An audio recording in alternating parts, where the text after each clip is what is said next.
uma iniciativa da BAD, através da entrevista à doutora Maria Luísa Cabral. Nesse sentido, foi criada pela primeira vez, na direção da BAD, para o triênio 2021-2023, uma área de intervenção dedicada à profissão.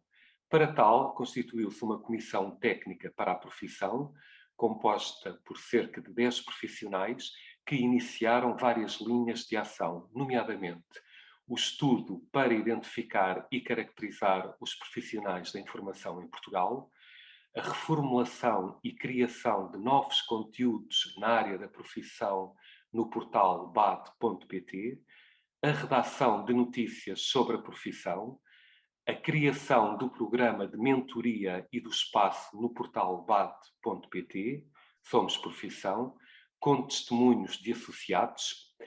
Inicia-se agora, desta forma, um novo ciclo neste espaço online, com entrevistas em vídeo e por escrito a associados que se destacaram na profissão, focando aspectos relacionados com o percurso profissional e com o papel da BAD nesse itinerário.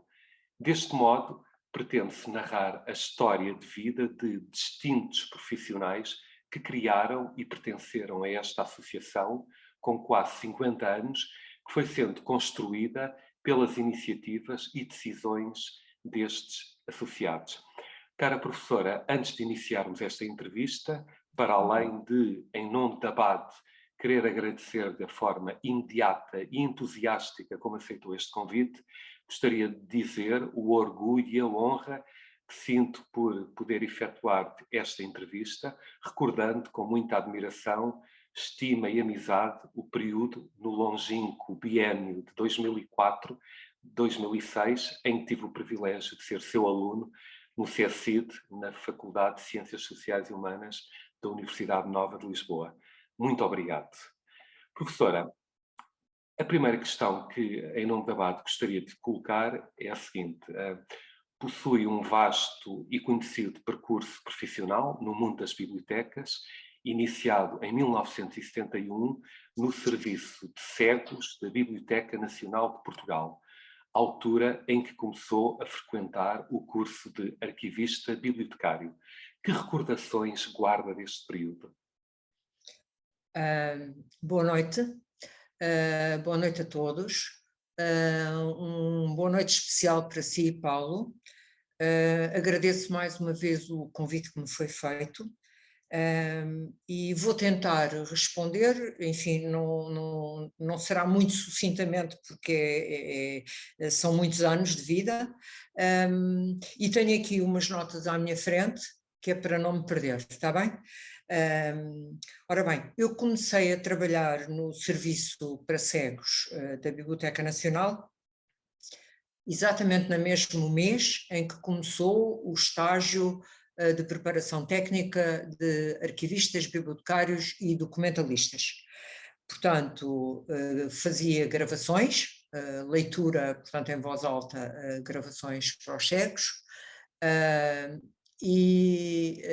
portanto foi essa a minha primeira atividade, digamos assim, profissional.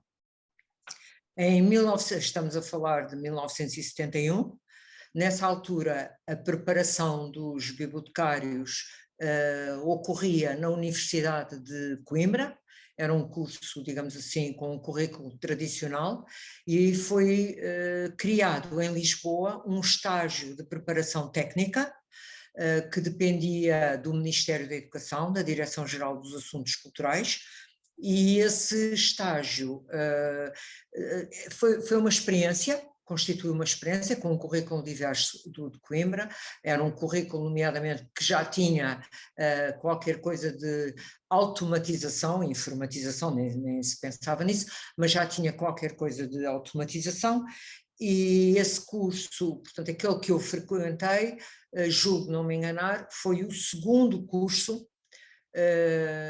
foi o segundo estágio técnico, decorria nas instalações da Biblioteca Nacional, no edifício da biblioteca, no primeiro piso, que era um espaço que estava alocado à Direção-Geral dos Assuntos Culturais. O curso, depois ainda houve mais uns 2 a seguir, veio o 25 de Abril, o estágio desapareceu, e a Faculdade de Letras de Lisboa, da Universidade Clássica, criou um curso nesta área.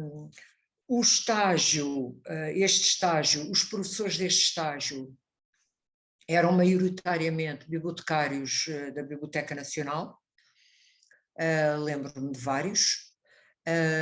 Os livros sobre os quais nós trabalhávamos também vinham por empréstimo dos depósitos da Biblioteca Nacional, e, digamos assim, o estágio corria mansamente, não havia nada de muito especial. Lembro-me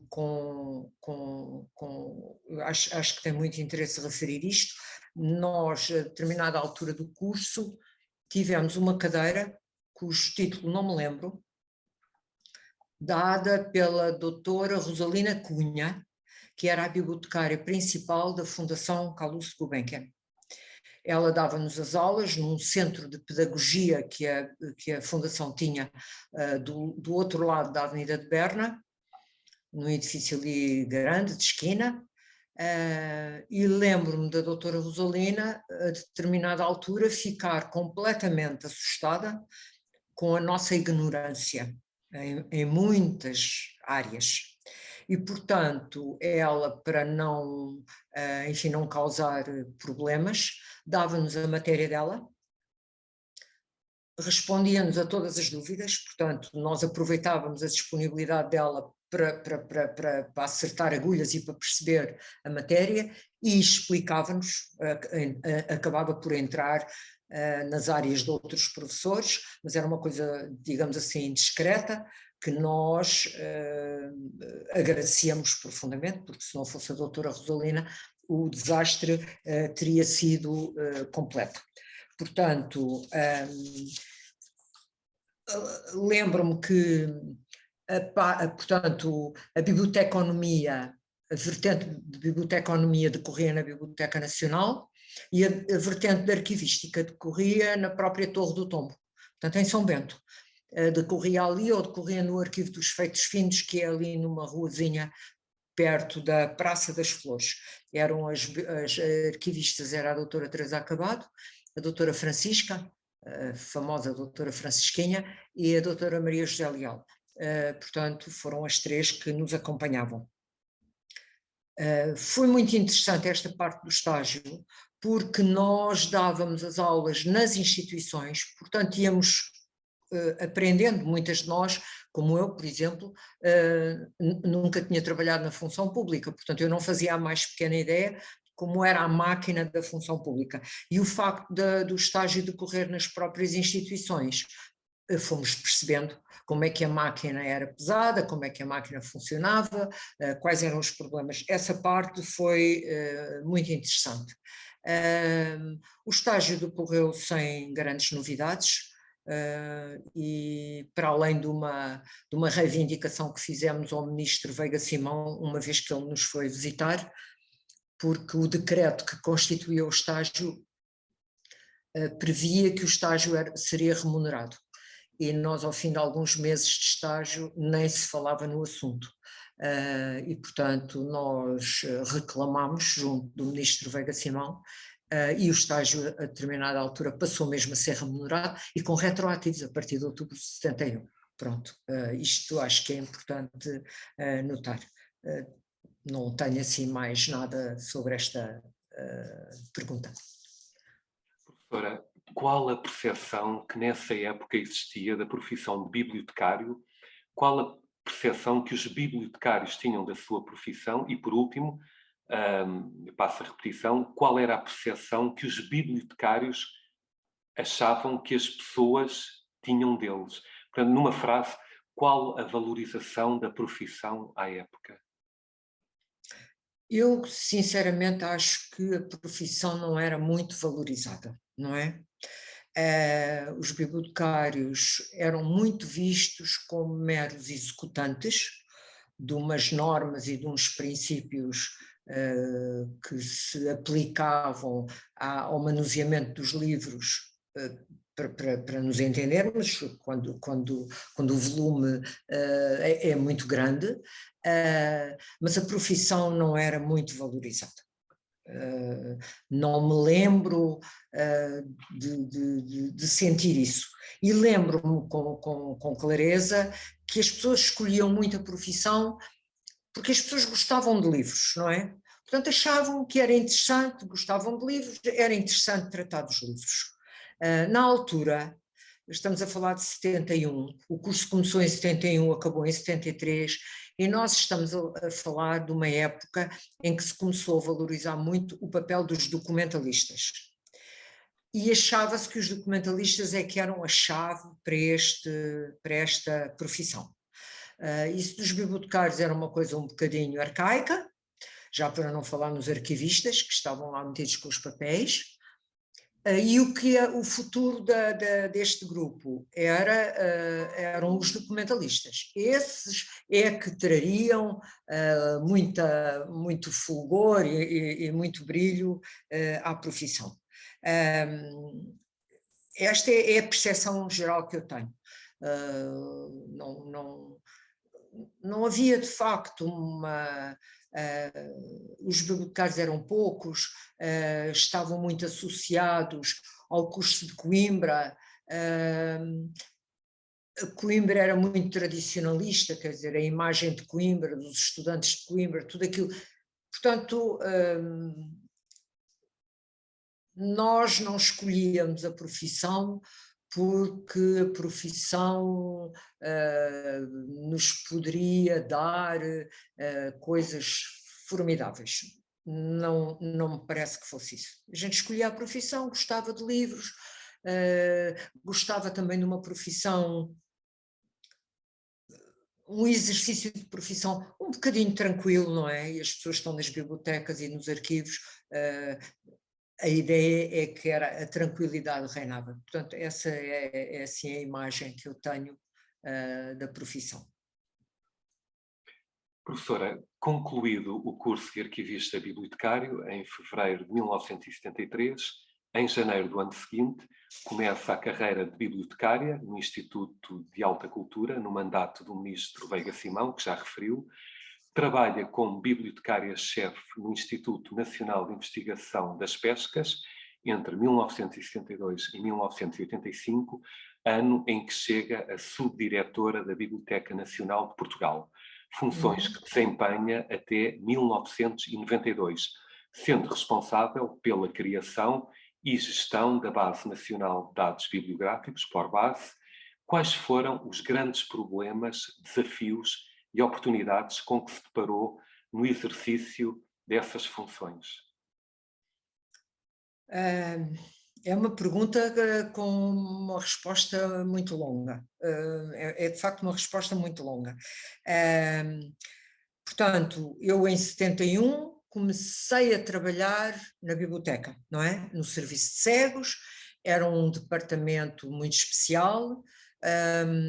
Eu aí foi muito útil para mim uma prática que eu tive em criança e em adolescente, em criança com a minha mãe, porque eu era péssima aluna e portanto aquilo estava associado a uma falta de interesse enorme nas matérias que eu tinha que estudar no liceu, e a minha mãe tirou-me qualquer veleidade, na altura era muito boa a desenho, a trabalhos manuais, a dança para mim era uma coisa fundamental, e a minha mãe tirou-me qualquer veleidade que eu pudesse ter de não estudar matemática ou português, e portanto obrigava-me a ler em voz alta. Os trabalhos de casa eram feitos na presença dela, lendo tudo em voz alta, e quando uma pessoa está a ler e não está a interessar-se por aquilo que está a ler, percebe-se no tom de voz, a coisa começa a ser monocórdica, não é? E a minha mãe não me permitia isso. Portanto, quando eu começava a cair naquele ritmo sempre igual, ela abanava-me e dizia, repete. Por outro lado, o meu avô tinha cegado e cada neto ia lá uma tarde ler-lhe o jornal. E também não permitia falhas, quer dizer, não era uma coisa repetitiva, era uma leitura que exigia atenção. Quando me surgiu o emprego no serviço para cegos, bom, isto era uma prática de muitos anos e, portanto, até acho que fui uma bela leitora, quer dizer, lia e tal, e foi tão bom que quando fui para a Biblioteca Nacional como subdiretora, o diretor do departamento me pedia se eu arranjava um bocadinho para ir lá ler. Era impossível, quer dizer, estar a tratar da informatização e a ler para os invisuais, não consegui. Depois, quando acabei o curso, o estágio, eu não fui imediatamente para as pescas. Houve ali um tempo em que eu fui mudando de emprego sucessivamente. Estive na Embaixada dos Estados Unidos, na Biblioteca da Embaixada. Era um trabalho um bocadinho aborrecido, para não dizer outra coisa, mas aprendi imenso, não é? Porque da disciplina, da ordem, de imensas coisas de ordem prática que de facto levavam a sério e foi muito bom. Depois mudei para o Ministério dos Negócios Estrangeiros, para o arquivo, onde me aconteceu, por exemplo, um dia a arrumar coisas, me terem caído um envelope no chão com fotografias. Estamos a falar de abril, para aí, de 1973, e cair-me das mãos, escorregou para o chão, numa pasta, um envelope cheio de fotografias dos massacres de Viriamu, que foi uma coisa... Bom, depois mudei para a GNICT, para o Centro de Documentação, cá está. Fui para a GNICT, e estas mudanças eram, portanto, era tudo a recibos verdes, o equivalente aos recibos verdes, não havia quadro, não era do quadro, eram serviços, portanto, era uma coisa que não era permanente. E eu fui mudando porque vinha-me convidar se eu queria ir para não sei quê, e ofereciam uma situação melhor, uma situação financeira. E é evidente, a pessoa está a começar a carreira e quer mesmo uma situação financeira melhor. Portanto, fui para a GNICT, onde estive ainda uns meses, onde não me entendi, não me adaptei ao regime. E só nessa altura, portanto, saí da GNICT em dezembro de 73 e fui à procura de outro emprego. E aconteceu, conhecia uma pessoa no Instituto de Alta Cultura que me disse que havia uma vaga de bibliotecário. Naquela altura não era por concursos, quer dizer, havia uma vaga. Eu pedi para falar com o vice-presidente da Alta Cultura, manifestei interesse no lugar, ao que parece ele gostou do meu perfil, portanto entrei nessa altura é que entrei para o quadro, portanto no dia 2 de janeiro de 74 entrei para o quadro da Alta Cultura, que era Ministério da Cultura, devia ser Ministério da Educação. E pronto, e fiquei lá até ao verão de 75. Portanto, eu era funcionária da Alta Cultura quando se deu o 25 de Abril. E depois, por coincidências do diabo, coisas absolutamente incríveis, um dia telefonaram-me a perguntar não, a dizer que eu tinha uma entrevista marcada com o secretário de Estado das Pescas, que era o Dr. Mário Ruivo. E eu, bom, fiquei nervosíssima, porque eu tinha de facto manifestado o meu gosto pelas pescas a uma pessoa conhecida, que eu não fazia a mais pequena ideia, que era o chefe de gabinete do Mário Ruivo. E ele, nessa altura, estava a remodelar todo o setor das pescas e andava à procura de alguém para a biblioteca. E eu manifestei o meu interesse e eu disse, eu gostaria, tinha visto no jornal e disse, era um emprego que eu gostava, que era trabalhar numa biblioteca ligada às pescas e ao mar. E foi assim, quer dizer, foi o goloso para o desejoso.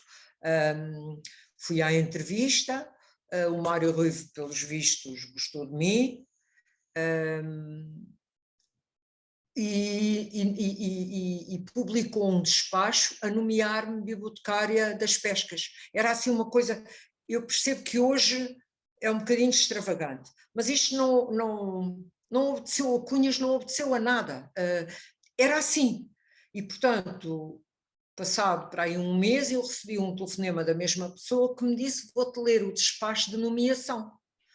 E pronto, era um despacho de nomeação, nomeava-me bibliotecária, chefe, e ainda por cima era um posto, já era letra G, que era uma coisa ótima.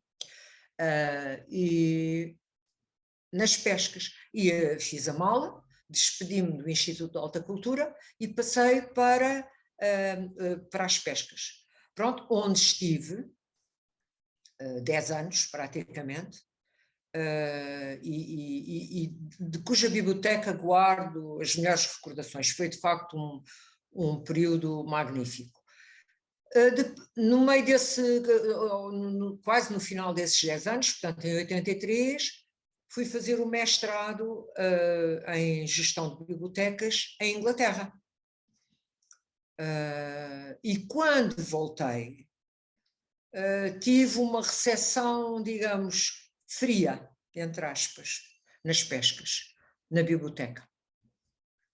As pessoas não queriam não mudar o que estava institucionalizado, nem pensar. E a coisa não deu, não é? Portanto, estamos em 84 e eu comecei a ter dificuldades nas pescas, porque se eu tinha uma ideia diferente, se eu tinha assim, se eu tinha assado, tudo era chumbado. Bom, era chumbado, e portanto pensei, aqui estou a mais, e a única maneira é zarpar, é ir à procura de outra coisa. E na altura o Instituto António Sérgio para o setor cooperativo publicou um anúncio de um concurso, aí já era um concurso, e andavam à procura de um bibliotecário. E eu candidatei-me. Era preciso apresentar um trabalho original, um trabalho que não tivesse sido publicado. Eu tinha um trabalho que não tinha sido publicado e apresentei e ganhei o lugar e mudei para o Instituto António Sérgio.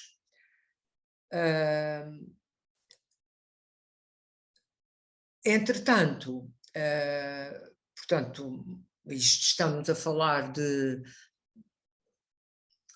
primavera de 85, mudo para o Instituto António Sérgio, mas eu tinha conhecido neste interim, tinha conhecido o Dr. Vila Verde, diretor da Biblioteca Nacional, e ele, quando soube que eu tinha um mestrado em gestão de bibliotecas, nunca mais largou o meu telefone, dizia que precisava que eu fosse para a biblioteca.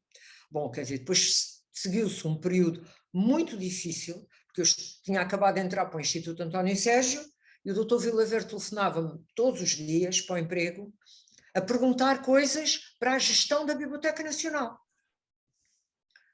Até que ele disse: eu vou tratar da sua passagem para a Biblioteca Nacional.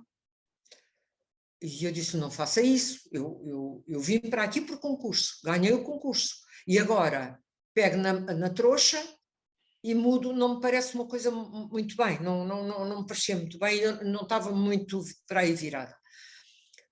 Mas quando ele começou a falar no projeto de automatização da BN, quer dizer, eu não queria ir, mas aquele projeto não lhe oferecem duas vezes na vida, não é? Oferecem uma vez e acabou. E, portanto,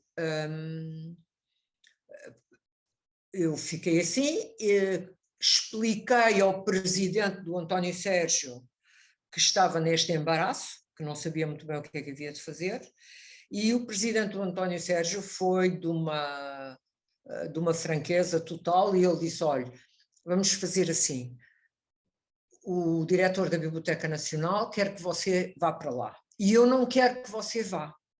Como isto já subiu a secretários de Estado, vamos ver quem é que ganha. E, portanto, quem ganhar, ganhou. E assim foi, ganhou o secretário de Estado da Cultura. Portanto, eu mudei para a Biblioteca Nacional. antes de mudar para a Biblioteca Nacional, ainda como funcionária do setor cooperativo, houve o primeiro congresso de bibliotecários no Porto, onde eu fui. E onde anunciei, imagine-se bem, portanto, o Vila Verde incumbiu-me disso, onde eu anunciei o projeto de automatização, na altura era o que se dizia, não era informatização, portanto era a automatização da Biblioteca Nacional. Coube-me a mim anunciar. E, quer dizer, eu era funcionária do António Sérgio e vou anunciar uma coisa destas. Bom, e depois é que então de facto tomei posse na Biblioteca Nacional, se não estou em erro, no dia 1 de agosto aí de 85, e a posse decorreu naquela altura, era assim uma cerimónia formal, não é? Estavam os diretores de serviço, o senhor diretor, e a pessoa fazia as declarações, os proformas todos. Acabada a cerimónia, o Vila Verde virou-se para mim e disse-me: você tem passaporte? Já alguma vez foi aos Estados Unidos? Eu disse: não, nunca fui. Então vá tratar do Visa, porque vamos para os Estados Unidos daqui a 2 semanas. Nem mais nem menos. E, portanto, pronto, fui de facto para os Estados Unidos. Portanto, e depois fiquei na BN. Nesse ano, no final desse ano, eu fui para a biblioteca e fui colocada no núcleo de planeamento, porque era o único serviço da BN onde havia um lugar de bibliotecário que não estava preenchido. Portanto, ele colocou-me ali. E ali fiquei e comecei a trabalhar, e depois, quando chegou a dezembro, eu sei que o Vila Verde andava a fazer contactos com várias pessoas à procura de uma subdiretora, ou de um subdiretor, e eu devo dizer que nessa altura não achei muita graça. Porquê? Porque ele tinha-me dado a missão de fazer o que fosse necessário para avançar para a automatização. Não havendo subdiretor, eu dependia dele diretamente.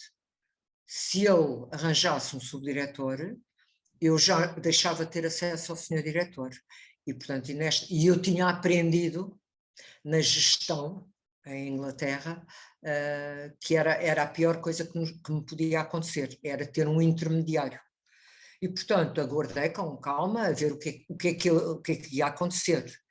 E houve um dia, em dezembro já de 85, ele entrou-me no gabinete, era a hora do almoço, e diz-me assim: eu já tenho um subdiretor.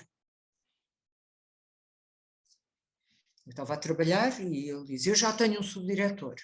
Eu fiquei, como toda a gente percebe, fiquei gelada e pensei: o que é que vai sair daqui?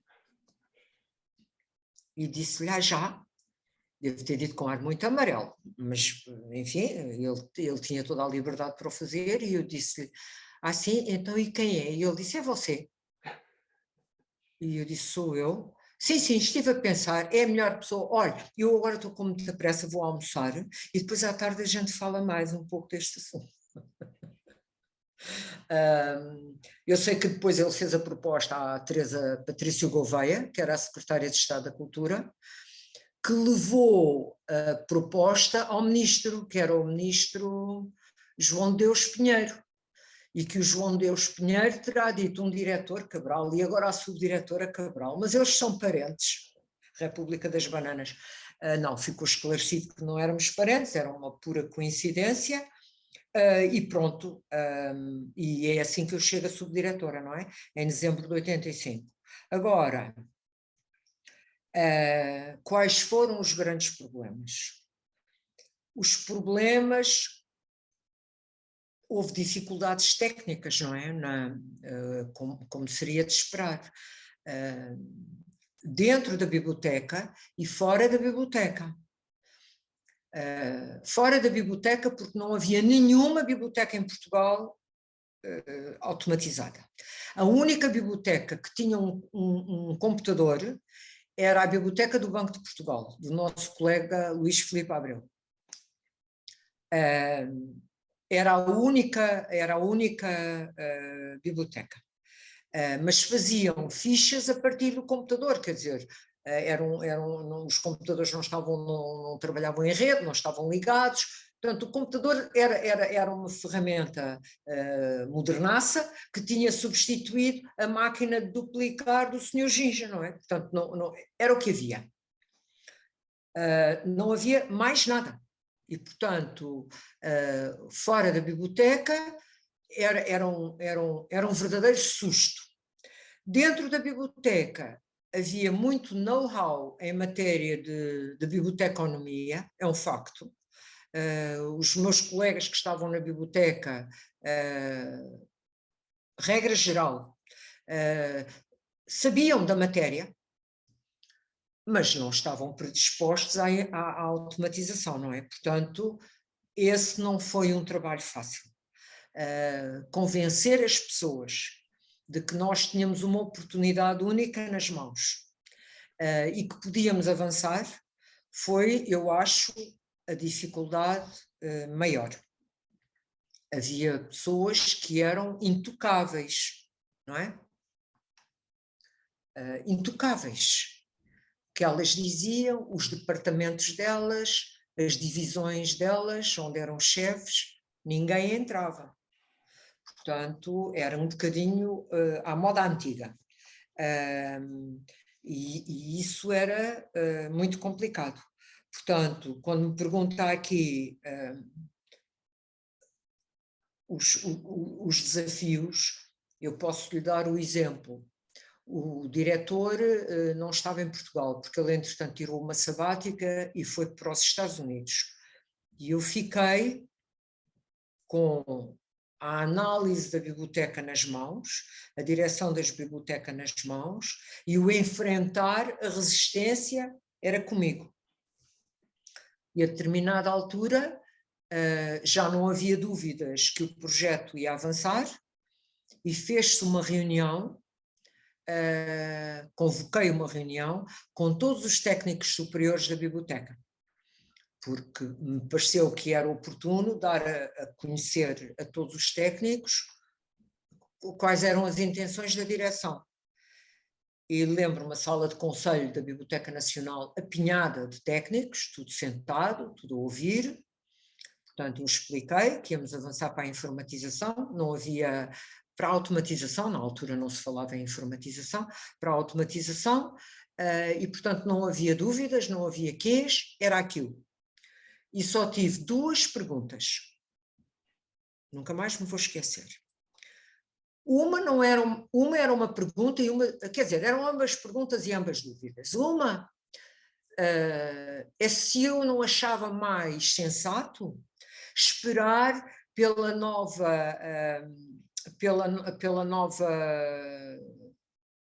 vaga, digamos assim, de computadores. Estava aí falava-se de umas coisas novas e talvez fosse melhor esperarmos. Ao que eu respondi, quer dizer, que não havia razão nenhuma, a gente avançava com o que tinha nas mãos. Se nos punhamos a esperar, se fosse pelo que fosse, bom, nunca mais chegávamos a sítio nenhum. Essa foi uma pergunta. E eu sei exatamente quem me fez, não vou dizer que não quero ser antipática. A outra pergunta tinha mais fundamento, quer dizer, era do meu ponto de vista mais importante, como é que eu ia fazer com os catálogos que existiam. Tínhamos os catálogos, o que é que eu ia fazer àqueles catálogos? E eu, na altura, respondi que, de facto, com aqueles catálogos, o que íamos fazer era uma coisa que se chamava conversão retrospectiva.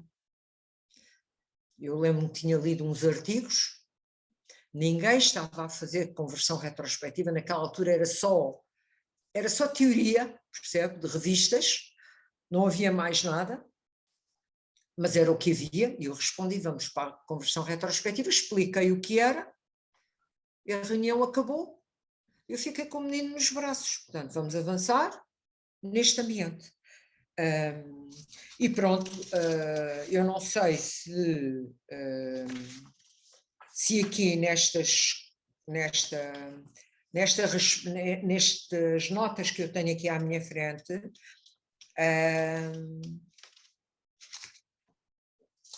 não tenho aqui mais nada, quer dizer, mas eu gostava de frisar isso. A parte técnica, nós ultrapassámos todos os problemas técnicos, porque eu tive a sorte de ter colegas que eu já conhecia há muitos anos, não estive à espera de ir para a biblioteca para os conhecer, que ficaram muito entusiasmados com a ideia do projeto, que estudaram profundamente as questões técnicas, organizaram-se grupos de trabalho, o grupo de trabalho para a indexação, o grupo de trabalho para o Unimark, o grupo de trabalho para o não sei o quê, quer dizer, grupos de trabalho que cortavam a biblioteca, isto é importante dizer, que cortavam a biblioteca na transversal. Percebe? Quer dizer, imagino, o grupo do Unimark, eu tinha pessoas no grupo do Unimark de todos os departamentos da Biblioteca Nacional. Portanto, as pessoas punham em cima da mesa todos os problemas que elas sentiam em cada departamento. E depois discutiam e tal, a forma de uniformizar tudo aquilo. Eu nunca deixei nenhum departamento para trás, nunca fui na conversa de que, por exemplo, com o livro antigo não era possível automatizar, porque eu nunca percebi isso. Achei sempre que era uma patranha, não tinha fundamento nenhum, porque o livro antigo tem autor, título, local de edição, editor ou tipografia, seja o que for, como os outros, e, portanto, se precisa de uma descrição mais pormenorizada, havia sítio local onde o fazer, e, portanto, as pessoas cortaram a biblioteca na transversal e foram criando normas e princípios, vencendo as dificuldades, e essa foi um trabalho notável, eu devo dizer notável, dos colegas que estavam nos vários departamentos. Também devo dizer que quando escolhi essas pessoas para os grupos, se eram chefes e eu achava que tinham a minha confiança técnica, eram eles. Se eu achava que a minha confiança técnica não ia para as chefias, mas ia para outras pessoas, ia para outras pessoas. Não me prendi com isso, não é? Sem tentar hostilizar, não foi fácil, não é? Mas fui muito firme nisso e, portanto, aos poucos fomos pondo cá fora princípios normalizadores para todas as áreas que compunham a biblioteca. Ou seja, quando chegou a altura de escolher o computador, nós sabíamos exatamente o que é que queríamos que o software daquele sistema nos desse.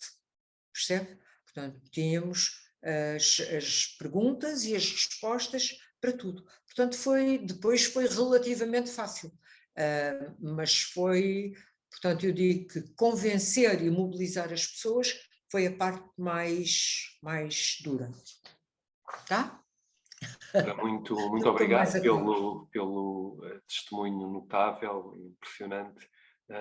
5 anos mais tarde, em 1997, é nomeada diretora de Serviços de Aquisições, Processamento e Conservação da Biblioteca Nacional de Portugal, onde foi responsável pelo programa de preservação e conservação, cargo que desempenha até 2007. Que balanço faz deste período e que projetos gostaria de destacar no mesmo? Foi um período formidável, não é? Eu sempre tive muito gosto pelo trabalho de restauro. Não estou a falar de restauro de papel, de restauro em geral. E desde adolescente que me mostrei sempre muita vontade de trabalhar na área. Nunca calhou. Fui fazer outras coisas, não calhou, não é importante isso. Quando o Dr. Francisco Betancourt foi nomeado diretor da Biblioteca Nacional, ele procurou-me na biblioteca. Procurou-me, isto é, ele sabia que tinha havido uma pessoa que tinha sido responsável pela informatização, não sabia o meu nome, não sabia onde é que eu estava, Curiosamente também ninguém lhe disse onde é que eu estava, é uma coisa que ainda hoje me custa a acreditar, mas é um facto, e como eu por ordem de serviço dependia do diretor, mudou o diretor e eu apresentei-me ao novo diretor, não é? Portanto, eu preparei um portfólio com tudo quanto tinha feito e fui pedir uma reunião com o diretor. Ele chamou-me imediatamente para uma reunião, eu mostrei-lhe o portfólio e tal, e houve uma empatia imediata. Portanto, eu disponibilizei-me a trabalhar, ele pediu-me logo para eu ficar disponível todo o dia, daquele dia em diante, para aquilo que ele precisasse de ajuda. Foi muito engraçado porque poucos dias depois eu apresentei-me a ele numa quarta-feira e vamos dizer que na sexta-feira da semana seguinte ele chamou-me ao gabinete dele e diz-me assim: a senhora é capaz de escrever uma nova lei orgânica para a BN? Quer dizer, é assim. E eu fiquei a olhar para ele e disse: acho que sim, posso experimentar, posso tentar com as ideias que eu tenho para a BN, acho que sim. E pensei, bom, vou precisar aqui, pensei para mim, vou precisar de umas semanas para fazer isto, não é? E eu digo assim, então, isto era uma sexta-feira, e digo-lhe eu, então e para quando é que o senhor diretor precisa desse rascunho? Para segunda. Eu disse, para segunda, de que semana? Para a próxima segunda, porque tenho despacho com o ministro e já lhe quero levar. Bom, quer dizer, fiz, ele levou. A única coisa que não passou foi que eu tinha proposto várias direções de serviço e elas foram reunidas. E daí é que nasceu a direção de serviços de aquisições, processamento bibliográfico e conservação, porque a conservação eu tinha-lhe dado um destaque à parte.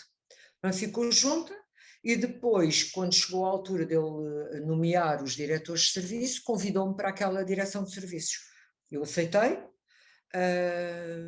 e dediquei-me muito do meu tempo, a grande parte do meu tempo foi dedicada de facto à preservação e conservação.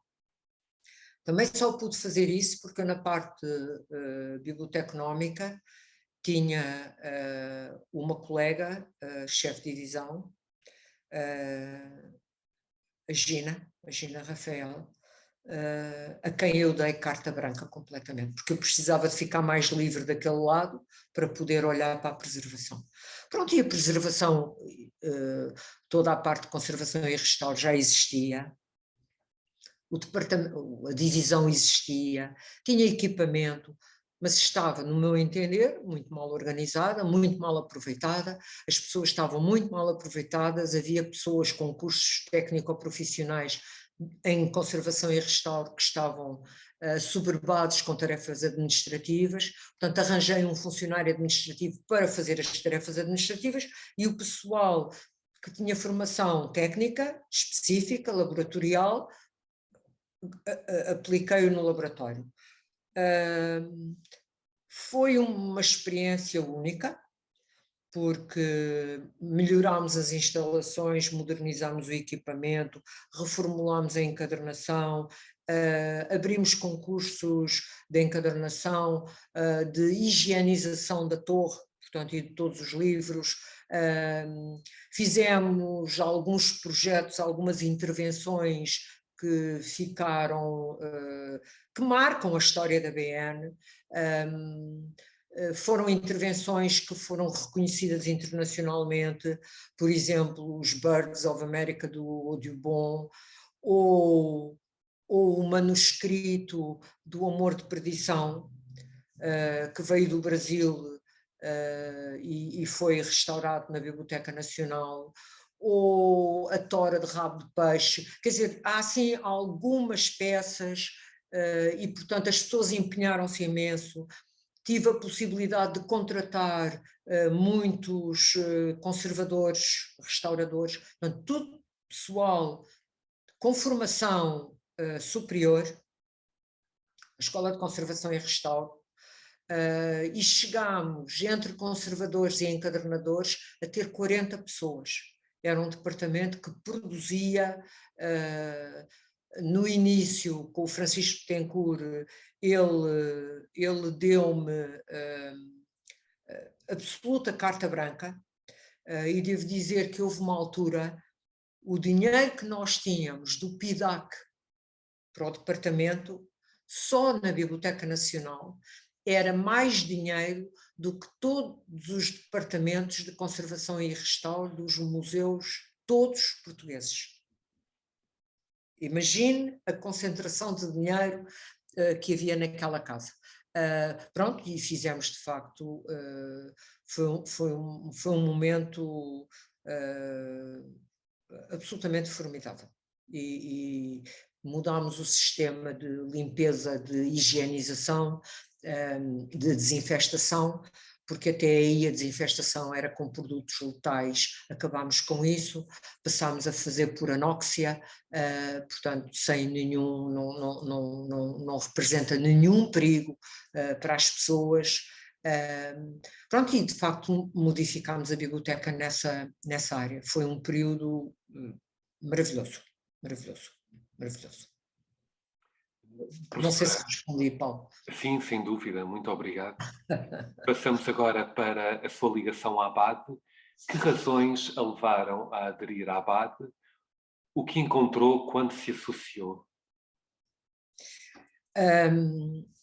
Eu estava no grupo que assinou o pedido para legalização, para criação e legalização da ABAD.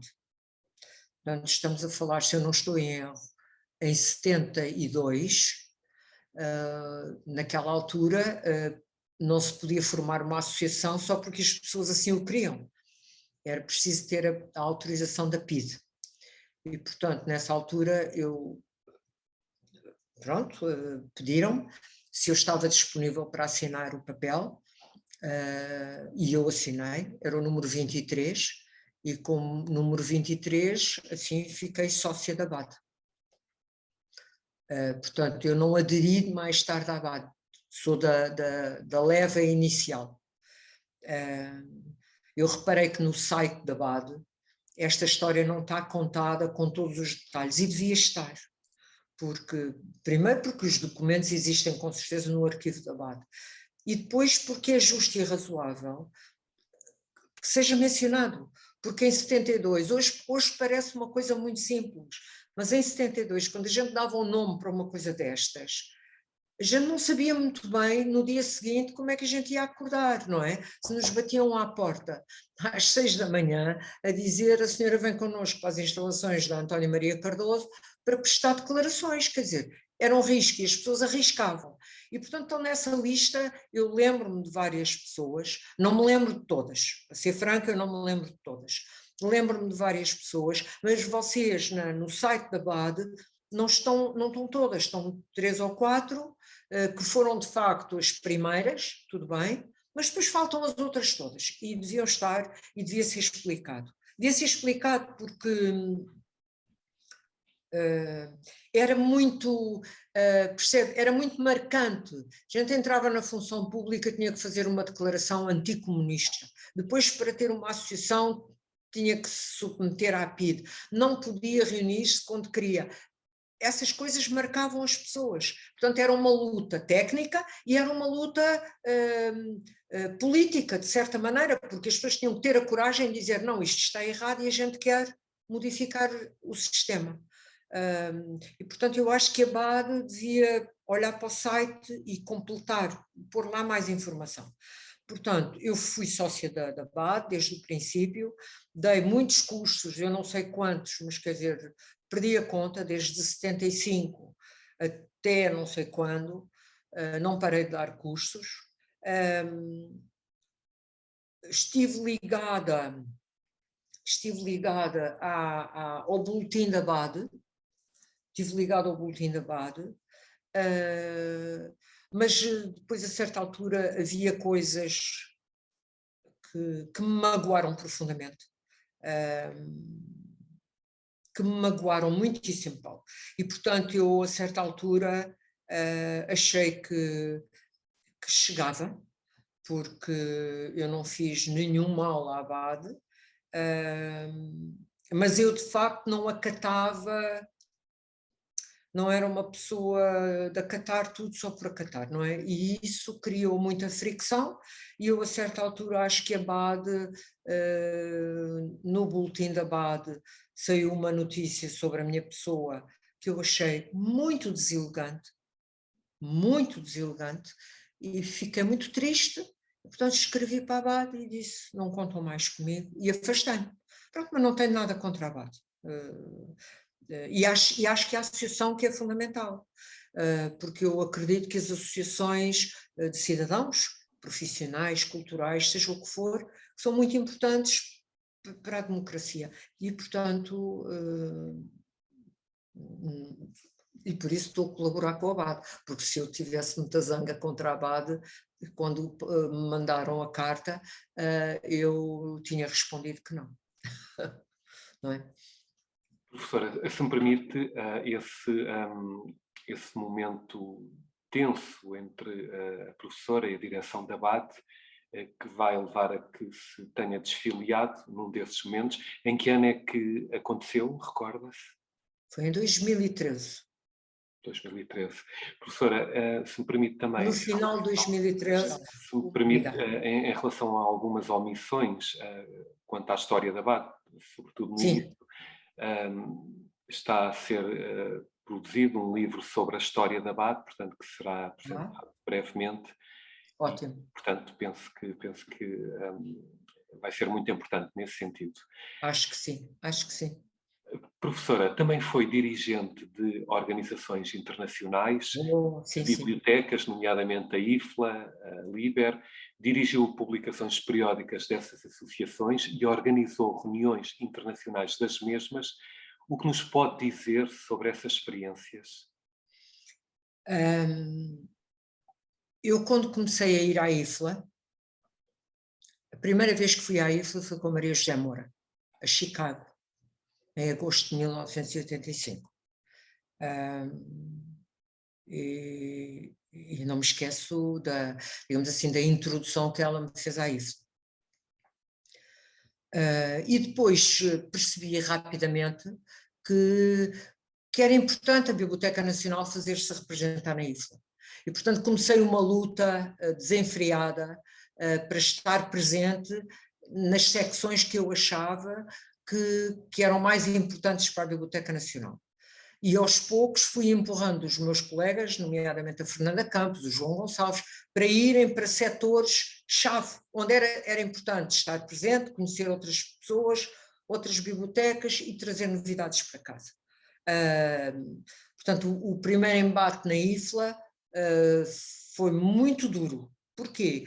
Porque nós não existíamos, ou seja, as pessoas da IFLA não faziam a mais pequena ideia o que era as bibliotecas em Portugal, o que era a Biblioteca Nacional, e se calhar em muitos aspectos eles tinham razão. Quer dizer, desprezavam-nos completamente. Eles não faziam a mais pequena ideia o que é que se passava neste país, e, portanto, para eles não existíamos. Mostrar trabalho e mostrar que tínhamos uma posição e que sabíamos o que é que andávamos a fazer, não é fácil, não é? Porque depois não é em português e não é assim com esta facilidade com que eu estou a falar consigo. É em francês, é em inglês, enfim, é em ambientes hostis. Mas conseguimos, pronto, conseguimos. Na IFLA eu tive o gosto de trabalhar diretamente com o Maurice Line, que é assim é uma experiência única, e estar com ele na mesma divisão e ser secretária da divisão, enfim, e depois muito trabalho que eu tive, quer na IFLA, quer na LIBER. Eu vim depois aos poucos a perceber que os meus colegas estrangeiros que tinham lugares idênticos, tinham o apoio das bibliotecas, isto é, as bibliotecas levavam a sério aquele trabalho e, portanto, quando eles regressavam a casa, tinham alguém perto deles que secretariava, não é? Nós não tínhamos, nós tínhamos que fazer tudo, portanto, o trabalho recaía completamente sobre nós e foi muito violento. Quando eu digo muito violento, foi mesmo muito violento, do ponto de vista técnico, do ponto de vista social, mostrar que éramos gente, e que sabíamos o que eram bibliotecas e que não queríamos ser colonizados e que tínhamos direito a estar na Europa como os outros. Não é fácil, mas conseguimos. Na Liber, foi uma experiência idêntica, embora mais elitista. Porquê? Porque a Liber não era uma associação para milhares de associados, era uma associação para diretores de biblioteca e chefes de departamento. Acabou. Está a ver o que é isto na Europa. Só diretores de bibliotecas, diretores de departamentos. Não havia lá mais ninguém. E, portanto, era a fina flor e era de bibliotecas eruditas, bibliotecas de investigação. Portanto, bibliotecas absolutamente fantásticas por essa Europa fora e que na altura nós nem não tínhamos a menor noção do que aquilo era. E, portanto, como todos os anos se ia rodando, era sempre em países diferentes, isto deu uma oportunidade, de facto, de conhecer o que de melhor havia em matéria de bibliotecas de investigação, bibliotecas muito restritas, muito fechadas, para públicos muito específicos, e de facto foi uma experiência única. Conheci aí gente muito boa do ponto de vista técnico e que estavam sempre disponíveis para tirar dúvidas para o que fosse, não é? Por exemplo, volto só um bocadinho atrás, quando eu falei de conversão retrospectiva, eu lembro-me que na altura li uns artigos, eu não sabia mais do que aquilo. E quando começámos a ter o problema em mãos na Biblioteca Nacional, eu pedi ao Vila Verde, fui a Londres, havia um colega que era de King's College, da Biblioteca de King's College, e que tinha escrito umas coisas, e eu vou daqui para Londres, chego a Londres, a Trafalgar Square, ligo o telefone, era assim mesmo, ligo o telefone para King's College, pedi para ligar à biblioteca, ao bibliotecário, veio o bibliotecário ao telefone, que eu não conhecia de maneira nenhuma, eu só conhecia o nome de ver na revista, não é? Mais nada, e eu disse-lhe, sou fulana, sou da Biblioteca Nacional, li o seu artigo e gostava de discutir consigo. E ele diz-me assim, é hora de almoço, onde é que vai almoçar? E eu disse, não tenho onde ir. Então venha ter comigo aqui em College que a gente fala. Portanto, mas fazer isto, quer dizer, a gente ia daqui completamente isolados, não tínhamos um único conhecimento, não tínhamos um peão em Londres e um peão em Paris, não havia, não é? Íamos e ou ousávamos enfrentar as pessoas e dizer, li o seu artigo, preciso de ajuda, quero discutir isso, ou então ficávamos aqui a tricotar e não passávamos. E, portanto, na Liber encontrei essas pessoas todas que foram excepcionais, porque depois, por causa da Liber, estive num grupo de trabalho sobre CD-ROMs que era apoiado, ou era da responsabilidade da DG13, que era uma direção-geral da Comunidade Europeia, para as bibliotecas, os CD-ROMs. Estive num outro grupo de trabalho para conversão retrospectiva, pronto, e esses grupos de trabalho, de facto, encontravam-se aí as pessoas que mais estavam a trabalhar na área, e isso dava-nos uma informação técnica colossal. Pronto, acho que foi o que eu trouxe da IFLA e da Liber. Professora, tem uma importante e vasta obra publicada em revistas nacionais e internacionais. traduziu e editou vários títulos, alguns em coautoria. Entre os seus trabalhos publicados, que títulos gostaria de destacar e quais as razões dessa escolha? Essa é uma pergunta danada, porque eu não consigo dizer, não consigo destacar nenhum, não é? Eu fiz traduções, trabalhei com outros colegas na BAD, editámos coisas, quer dizer, pronto. O primeiro livro que eu escrevi da minha exclusiva responsabilidade foi aquele livrinho pequeno que é Bibliotecas Acesso Sempre. Esse foi o primeiro, portanto, tenho um lugar especial para ele no meu coração, não é? Porque foi o primeiro. Publicado em 1996, se me permite, pela Exatamente. Colibri. Exatamente. Que eu depois andei a vender no Brasil. Os colegas do Brasil queriam o livro. Eu fui ao Brasil passear, pediram para eu levar o livro. Levei daqui uns sacos com o livro e elas iam organizando conferências e lançamentos do livro. No Rio de Janeiro, em Pernambuco, no Maranhão. Bom, e eu andei com o livro atrás e foi muito divertido. Foi mesmo muito divertido. Porque fazia conferências, apresentava o livro, compravam um livro, ofereciam-me um cocktail. Foi muito engraçado. Depois escrevi um outro sobre preservação, que também tem um lugar especial, porque é sobre preservação, não é? Depois escrevi um livro que me divertiu imenso, que foi o estudo de um manuscrito que relata a ida do Frei Manuel do Cenáculo a Roma, portanto, no ano de 1750. E adorei, descobri o manuscrito, descobri que o manuscrito era citadíssimo em várias obras e a certa altura percebi que citavam uns aos outros, mas o manuscrito estava intacto e, portanto, apanhei o manuscrito e estudei-o. Infelizmente não está completo, falta um bocado, falta o final do manuscrito que desapareceu da Biblioteca Pública de Évora. E depois publiquei a minha tese de doutoramento. E, portanto, por umas razões ou por outras, não consigo dizer qual é que gosto mais. Compreendo. Em termos académicos, o seu percurso também é notável, destacando-se num primeiro momento, já referiu o mestrado em bibliotecas, em Leeds, 1983. Como é que foi efetuar um mestrado em Inglaterra no início dos anos 80? Foi uma aventura. Eu não fui a primeira a ir para a Inglaterra e para aquele curso. Antes de mim foram 2 outros associados da BAD. Portanto, eu já fui a terceira.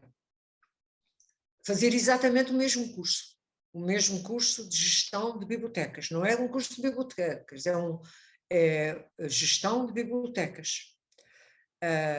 Eu, quando fui daqui, bom, eu achava e ganhei a bolsa, etc. Portanto, digamos assim, estava bem cotada. Estava bem cotada. Quando eu cheguei à Inglaterra, percebi que a minha cotação não valia nada. Zero. Zero. Percebe? Mas aquele primeiro embate com os colegas ingleses, eu pensei, eu não sei nada. Eles falam de coisas que eu nunca ouvi falar. Como é que eu me vou safar? E os ingleses têm a mania de usar siglas. Portanto, para além de eu não saber, do ponto de vista técnico, comecei a perceber que havia uma grande distância entre mim e eles. Como eles falavam por siglas, utilizando muitas siglas, ainda mais enigmática a matéria se tornava para mim. Eu pensava, de que é que eles estarão a falar? E, portanto, tomei uma decisão muito grande, que foi instalar-me na biblioteca propriamente dita da escola, e ler a biblioteca toda. Eu não sabia por onde é que havia de começar. E não tinha muita coragem de chegar ao pé de algum professor do mestrado e dizer-lhe, eu estou atrapalhada, não percebo isto, não percebo aquilo, não percebo aquilo outro, o que é que me aconselha? Eu isso não fiz. Portanto, passei a entrar na biblioteca da escola, às 8 da manhã com as senhoras da limpeza, elas entravam às 8 da manhã, eu entrava também. Depois, como era uma biblioteca de acesso direto, sentava-me no chão e esvaziando as prateleiras, não é? E batia a biblioteca. Estive assim neste regime para aí 2 meses. Ao fim de 2 meses comecei a perceber muito bem de que é que eles falavam, e comecei-me a sentir bem, porque percebia a matéria, percebia as siglas, comecei a dominar a matéria e, portanto, não havia problema. E depois aí até foi muito curioso, porque eu lia, havia uma revista, que eu nem sei se continua a publicar, deve continuar, que se chama American Libraries, e que continua a publicar, deve continuar. E eu comecei a ler aquela revista, que tinha muitos artigos assinados por um senhor de Genaro, que na altura parecia ficção científica o que ele falava sobre informatização. E comecei a defender aquelas posições nas aulas, que os ingleses achavam absolutamente extraordinário, e que aquilo era uma americanice, portanto não era para seguir. Isto era a posição dos ingleses. Eu nunca achei que fosse uma americanice e achei sempre que dali vinha muita informação importante. E, portanto, cresci imensamente do ponto de vista técnico, percebi como é que se valorizam as pessoas, os ingleses e os americanos, e se calhar outros, mas eu nunca trabalhei com outros. Talvez não sei se os alemães são assim, mas os ingleses são certamente, que você começa a trabalhar, começa a mostrar trabalho, eles começam-lhe a dar corda, como nós chamamos em português, dar corda, dão-lhe espaço para você crescer, e você cresce mais um bocado, eles avaliam, está bem, dão-lhe mais um bocado de corda, e a pessoa vai crescendo, percebe? E foi assim que a determinada altura eu escolhi para tema do trabalho final do mestrado uma matéria. Eu já não encontrava na biblioteca da escola bibliografia e, portanto, passei a ir para a British Library, que era ao pé, era a British Library. Os depósitos da British Library não eram em Londres, eram em Boston Spa. Boston Spa é York, Leeds é York. Havia um autocarro que saía de Leeds, ia direitinho até à porta da British Library. E eu passei a ir lá. E quando lá cheguei a primeira vez, é que percebi que aquilo não tinha uma sala de leitura, porque era só depósito. Não me mandaram embora. Em Portugal, teríamos logo fechado a porta e disse, não, isto é um depósito, não é para leitura, não é? Isso é a portuguesa. A inglesa não é assim. Portanto, estava uma pessoa, estava um porteiro, a quem eu expliquei, e eu disse, eu vinha para ler. Mas isto não é uma sala, não temos sala de leitura. Fiquei assim, ele disse, mas eu vou chamar o diretor. Quem era o diretor nessa altura? Maurice Line. Maurice Line mandou-me sentar, tinha assim uma salinha, um hall de entrada, com 2 cadeirões, sentou-se num cadeirão, mandou-me sentar, perguntou-me quem eu era, o que é que eu queria, porque é que eu estava ali, e eu disse, sou portuguesa, estudante em Leeds, preciso de consultar livros que já não tenho em Leeds, e julguei que podia fazê-lo aqui. E ele disse muito simplesmente, disse isto, em princípio não pode, porque nós somos um depósito, mas como você é uma estudante de bibliotecas, eu vou-lhe dar a permissão para andar pelos depósitos. E tira o que lhe apetecer, e mexe no que lhe apetecer. Não volta a pôr no sítio. É uma regra básica, não é? Mas pode ir para os depósitos. Ninguém a vai impedir. E, portanto, eu, portuguesa, passei a ir para os depósitos da British Library, eu percebia que de vez em quando era vigiada. É natural, eles não sabiam quem eu era, não é? E, portanto, mas nunca ninguém me abordou. Eu estava às horas que eu queria, tirava os livros, tirava notas, apontamentos, punha o livro lá de parte. Passei o verão a caminho de Boston Spa. Não está a haver isso em Portugal, pois não? Não está. Portanto, essas coisas aprendem-se lá fora, mais do que aprender qualquer coisa sobre bibliotecas, esta maneira de estar, que é completamente diferente. Portanto, em Leeds aprendi isso e depois entusiasmei-me com o trabalho que estava a fazer, aquilo movimentou a escola, foi engraçado, e convidaram-me para eu ficar para fazer o doutoramento, naquela mesma temática. Eu não podia, porque eu estava com uma bolsa, eu não tinha dinheiro meu para ficar, e o contrato com o British Council era, eu tinha uma bolsa de 1 ano, voltava à base, e depois voltava-me a candidatar a outra bolsa. E quando voltei à base, conheci o Vila Verde, e a história mudou. Fui para a Biblioteca Nacional. E pronto, foi isso.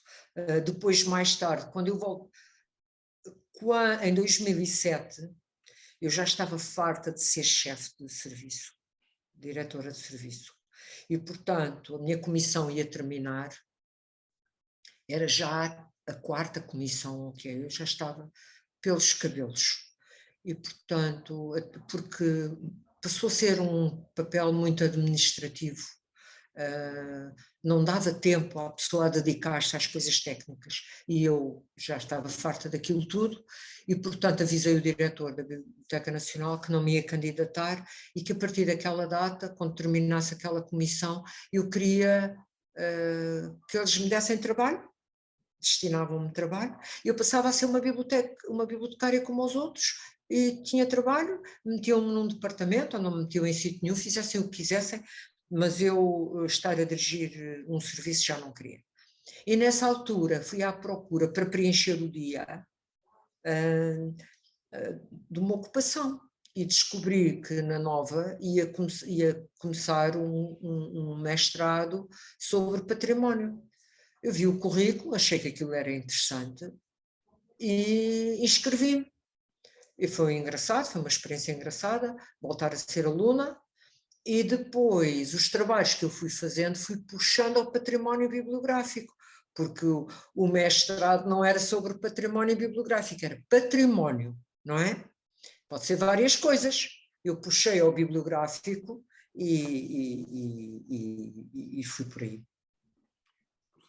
E ainda no âmbito do seu percurso académico, portanto, depois de efetuar o mestrado em património, avança para o doutoramento em História Moderna, iniciado como bibliotecária aposentada já, portanto, em julho de 2011, cujo doutoramento vai concluir em 2013. O que o levou a tomar esta decisão, embora em parte já tenha respondido, e o que nos pode dizer da investigação que desenvolveu ao nível do 3º ciclo? Portanto, quais foram as grandes conclusões a que chegou? Olha, eu comecei o curso doutoral em 2009. 2000, comecei o curso doutoral em 2008. E foi a primeira leva de doutoramentos com o processo de Bolonha. Portanto, tínhamos o curso doutoral. Antes de mais nada, era um ano de aulas, digamos assim, caráter pedagógico. A dificuldade maior nas bibliotecas eu acho que é a falta de ajuda que a pessoa tem. É muito difícil para uma pessoa que está a fazer investigação, através do catálogo, quando há, conseguir perceber sobre que núcleos é que vai incidir a sua atenção. Se nós não temos, do lado da biblioteca ou do arquivo, um técnico que conheça bem os fundos e que nos diga, quero fazer investigação sobre isto ou sobre aquilo, olha, são estes os núcleos que precisas estudar, a pessoa está um bocadinho perdida. E por outro lado, portanto, há aqui uma dificuldade de informação, há uma falta de informação sobre as fontes. Está a ver? Eu senti isso. É sobre as fontes. Onde é que a gente vai para estudar determinada matéria? Não sabe. Não sabe. E não tem quem ajude, não é? Eu não vou dizer que é em todo o sítio. Há sítios onde aparecem bibliotecários ou arquivistas que estão dispostos a ajudar. Conhecem as coleções e estão dispostos a ajudar. Mas também há bibliotecas e arquivos onde há funcionários que fazem 30 por uma linha para a gente não encontrar o que quer. Dão informações erradas, dão informações incorretas, mantêm sigilo sobre certos núcleos porque estão reservados para o professor A ou para o professor B, e a pessoa percebe isso. Percebe? A pessoa não pode de dedo em riste dizer você está-me a dificultar o acesso a isto ou aquilo, está a aguardar para fulano ou para cicrano. Mas a pessoa percebe esse esquema. Percebe esse esquema. E, portanto, esse esquema é terrível. Eu lembro-me de chegar, não tem a ver com a Torre do Tombo, tem a ver com uma investigadora da Torre do Tombo. Eu estava no balcão, na sala de leitura da Torre do Tombo, à espera que me entregassem determinadas pastas, e ela chegou, essa pessoa chegou, é professora, numa universidade portuguesa, chegou e disse: Maria Luísa está aqui, estou, então o que é que está a ver? E eu disse: estou a estudar o arquivo tal. Esse arquivo eu tinha ideias de o estudar. Mas, quer dizer, não está escrito nas estrelas que tem que ser para aquela senhora, não é? Isto é chato, isto tem que acabar, não pode ser assim. Eu, nessa altura, não disse nada, porque a pessoa depois está numa posição fragilizada, isto é, eu era doutoranda, nada me dizia que eu não a viria a encontrar mais tarde, até no júri de avaliação da tese, e a pessoa arranja uma confusão que ninguém se entende. Portanto, ou chegar ao balcão da Torre do Tombo com uma cota e dizer assim, queria requisitar isto. Vão à procura e isto desapareceu.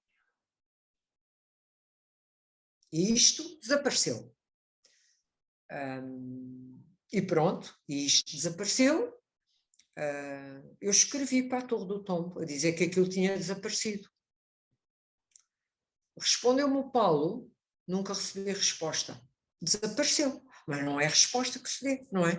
Portanto, foi um naco importante de um determinado arquivo pessoal que desapareceu.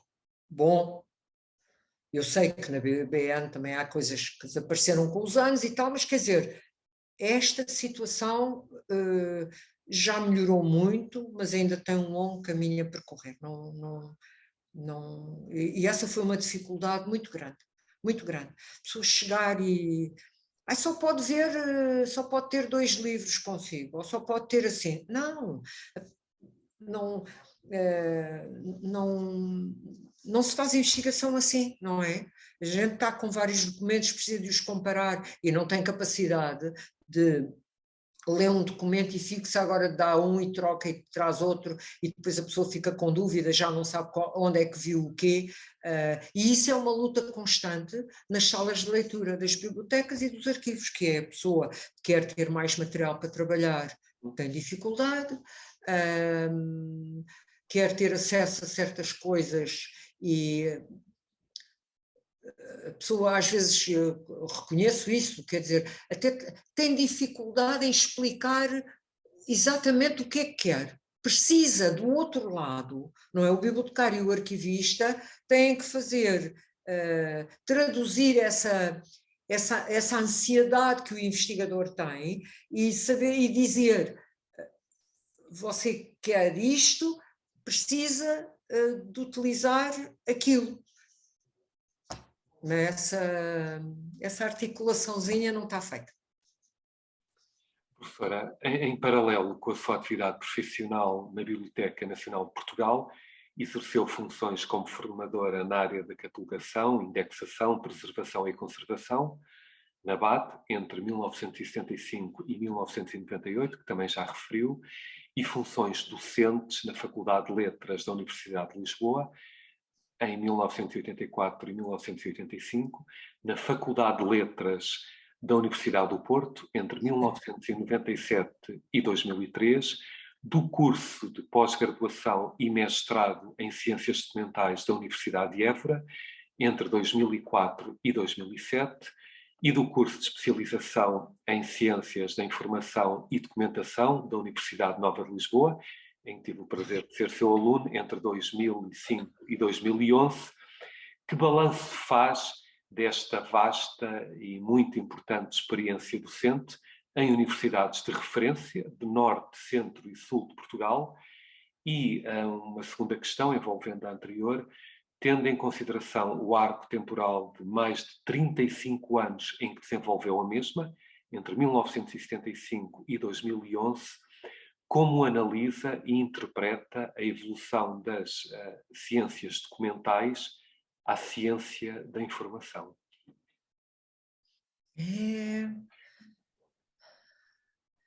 Bom, deu-lhe imenso trabalho traçar o meu percurso, não é? Porque eu já nem me lembro, quer dizer, os sítios onde andei sei, mas as datas já lá vão. Foram muitos anos, não é? Muitos anos. Sabe que mesmo quando eu dei catalogação a técnicos profissionais da BAD, eu tinha uma grande preocupação, não sei se tive sucesso ou não, mas eu tive uma grande preocupação em transmitir aos alunos muito mais do que a ferramenta catalogação. Medir o livro, quantas páginas tem, onde é que foi editado, quem é o autor, é um autor coletivo, é um autor assim, é um autor assado. Quer dizer, tentar falar um bocadinho do livro, das questões culturais que envolve, o que é que o livro representa, valorizar as bibliotecas, a comunicação com os leitores. Essas coisas preocupavam mais do que tem 32 centímetros de altura, tem 16 de largura, tem não sei o quê, quer dizer, eu às vezes ficava um bocadinho elétrica com essa mecânica. Eu não sei muito bem, eu afastei-me dessa discussão entre ciências da informação e ciências documentais, eu afastei-me um bocadinho. Eu não percebo muito bem o cerne dessa questão. Não percebo. É um bocadinho como era a discussão entre se ser bibliotecário era mais importante do que ser documentalista ou vice-versa. Isso para mim não me diz muito. Aquilo que eu acho que é muito importante, aquilo que eu vou dizer vai fazer muita fricção. Eu acho que aqui é mais os bibliotecários, mas enfim, bibliotecários e arquivistas, eles não podem ser uns subordinados quaisquer. Mas só não são subordinados quaisquer se trouxerem para a profissão uma carga de conhecimento, um amadurecimento tal e uma bagagem cultural que os ponha ao nível dos leitores. Portanto, isto de ter bibliotecários e arquivistas que são muito bons em informática, eu fico arrepiadíssima. Eu não consigo perceber. Eu não consigo perceber. Muito bem, as coisas mudaram, a internet hoje tem um lugar de destaque nas nossas bibliotecas, mas eu sou completamente contra substituir os livros pela internet ou os papéis pela internet. Eu acho que devemos digitalizar, sim, para conservar e para fazer chegar a informação a grandes distâncias. Agora, chegar à Biblioteca Nacional. Tem 3 exemplares de um livro de uma edição rara. Estão todos digitalizados e não se pode ter acesso ao livro. Quer dizer, isto é contra a natura. É contra a natura. É contra a natura. Não pode ser, não é? Se são os 3 muito importantes, opa, escolhem um para estar à leitura. Façam lá o que quiserem, mas separar, percebe? Apartar leitores dos livros é uma coisa, não é natural na nossa profissão. E eu vejo que portanto, nos cursos chamados Ciências da Informação, há um relevo especial a toda a formação tecnológica, não é? O domínio da informática, da internet, da engenharia toda. Eu estou completamente contra. Eu aí estou com o padre Tolentino Mendonça. As bibliotecas são o lugar do conhecimento e são as pessoas que o absorvem e que o transmitem e que o transformam e etc. E, portanto, os investigadores e os leitores fazem isso de uma determinada maneira e os técnicos que estão na biblioteca, bibliotecários e arquivistas, fazem de outra maneira. É claro, nem toda a gente tem capacidade para chegar a um determinado nível. Nem todos chegarão, mas chegam alguns, não é? E nós temos que ter os cursos, as carreiras, a estrutura preparada para permitir que alguns lá cheguem. Quando agora o governo diz, vamos introduzir o doutoramento nas carreiras da função pública, ótimo, mas não chega. Tem que introduzir nas carreiras e nas instituições. Não é? Porque, por exemplo, a Torre do Tombo não tem lá lugar para doutorados, a Biblioteca Nacional não tem lugar para doutorados, só falo destas 2. Haverá outras instituições nacionais, eu agora não me ocorre, nem estas 2 são, digamos assim, não levantam ondas. Se eu depois vou mencionar alguma, o vizinho chateia-se, portanto é melhor não mencionar mais. Mas Torre do Tombo e Biblioteca Nacional deviam ter lugar para doutorados.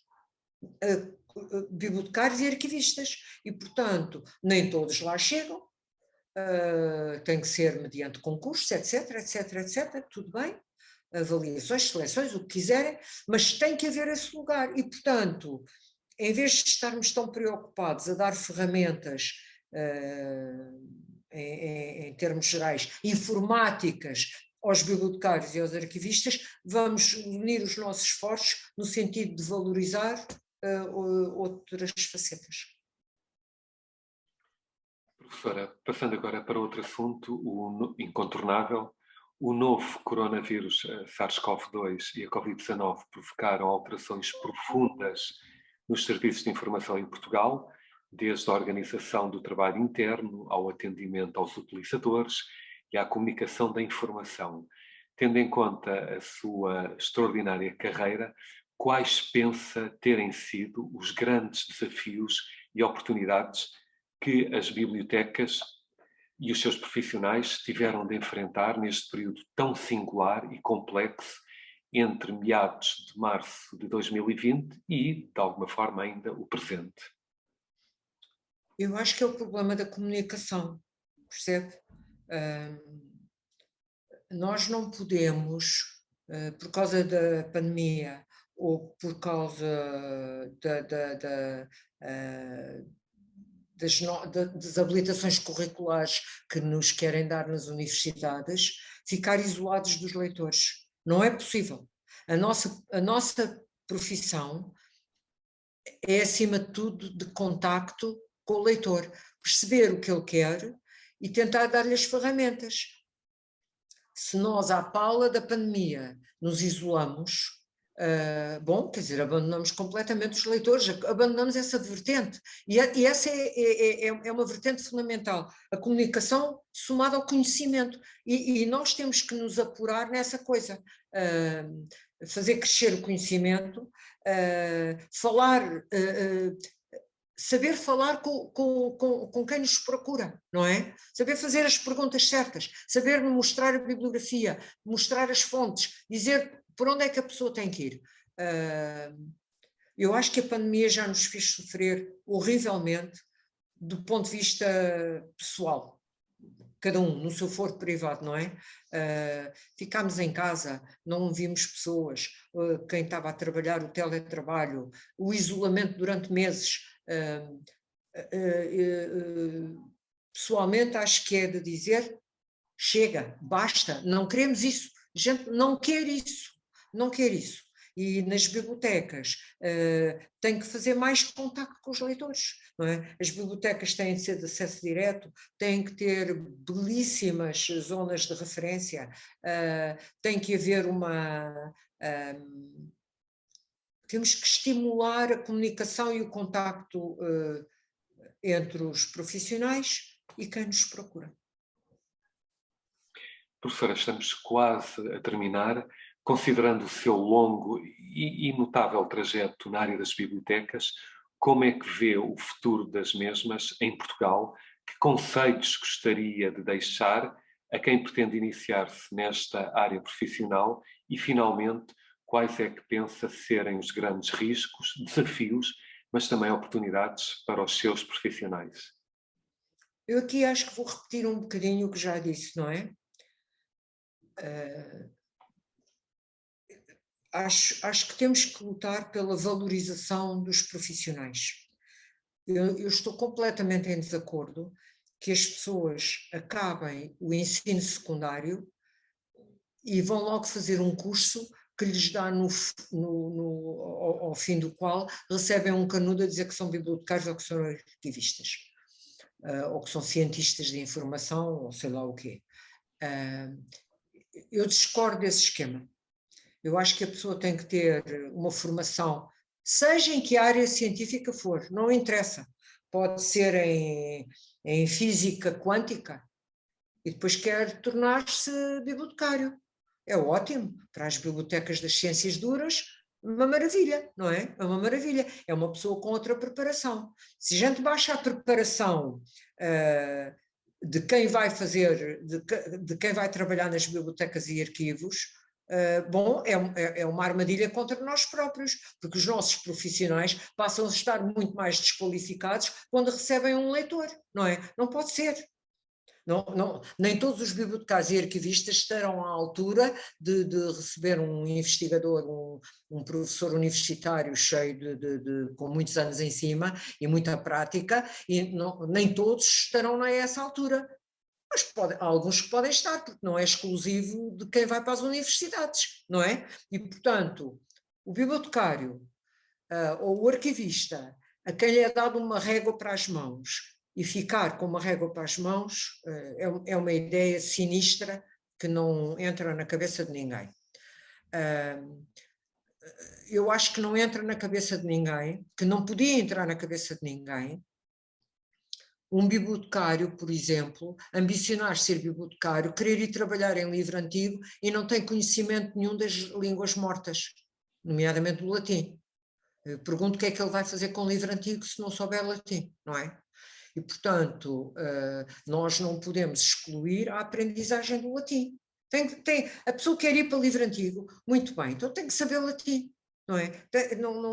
Está tudo na net. Está tudo na net o quê? Não está tudo na net, não é? Nem está tudo catalogado. E mesmo que esteja catalogado, os livros não se fazem só da página de rosto. A pessoa quer montar uma exposição, quer assim, quer assado. Bom, tem que dominar o conteúdo, tem que saber folhear a obra e saber procurar e encontrar dentro da obra os motivos que a levam a escolher esta obra ou aquela para uma exposição. Portanto, há que variar o leque cultural, de formação cultural, e há que exigir que as pessoas tenham uma preparação cultural. Têm que ter. E eu aqui remeti às pessoas para um artigo, não há muito tempo, que o Tolentino escreveu naquela crónica que ele escreve para a revista do Expresso. Não foi há muito tempo, já foi este verão. Portanto, se procurarem no índice do público, no digital, onde encontrar. E em que ele explica o lugar, de facto, do conhecimento nas bibliotecas. Pronto, e faz-se assim, não é? Os bibliotecários precisavam, acho eu, estas bibliotecas chamadas eruditas que há por essa Europa fora, as pessoas que estão nessas bibliotecas e nesses arquivos são pessoas absolutamente notáveis, com uma cultura humanística muito grande, e por isso as bibliotecas e os arquivos deles são altamente valorizados, não é? E fazem trabalho espetacular. Portanto, não estão metidos para dentro, são pessoas com uma preocupação cultural muito grande, e que encontram nos livros e nos papéis, digamos assim, nos documentos, boas razões para aprofundar o seu conhecimento e a valorização das instituições que servem. E eu acho que é por aí que a gente tem que ir. Professora, uma derradeira questão. O que nos pode dizer dos seus projetos em curso, mas também dos seus projetos futuros? Olha, eu tenho um livro meio escrito, meio por escrever, já há algum tempo. Não é preguiça de pegar no livro, falta-me alguma energia, acho eu. Mas pode ser que com esta entrevista e que abane e que consiga. É um livro sobre a história das bibliotecas em Portugal e eu acho que é um livro que pode ser importante. Não será um grande livro em espessura, não é? É uma coisa pequenina, mas que eu acho que pode ser importante e gostava de fazer isso, de acabar. Esse era para acabar. E depois gostava muito ainda de me dedicar um bocadinho à história da Biblioteca Nacional, à história contemporânea da Biblioteca Nacional. Há muita coisa que eu guardo como coisas que eu sei, e que acho que é importante serem ditas. Porquê? Porque, por um lado, dão uma imagem diferente da biblioteca e, por outro lado, dão-nos algumas lições, acho eu, daquilo que nós fizemos, como fizemos e como, de facto, se pode mudar uma instituição pesada, com séculos em cima, mas é possível mudar e fazê-la brilhar de outra maneira. Finalizamos deste modo a entrevista à doutora Maria Luísa Cabral, como referi no início, que inicia neste espaço online um ciclo de entrevistas em vídeo e por escrito a associados que se destacaram na profissão, destacando aspectos relacionados com o seu percurso profissional e com o papel da BAD nesse itinerário. Não poderia finalizar sem agradecer mais uma vez à doutora Maria Luísa Cabral a generosidade da partilha, o extraordinário testemunho que nos trouxe. Se me permitem, foi um prazer, um enorme privilégio ter tido a oportunidade de o fazer. Muito obrigado a todos. Boa noite. Obrigadíssima eu. Muito obrigada, Paulo. Obrigada, Abate, também. Obrigada.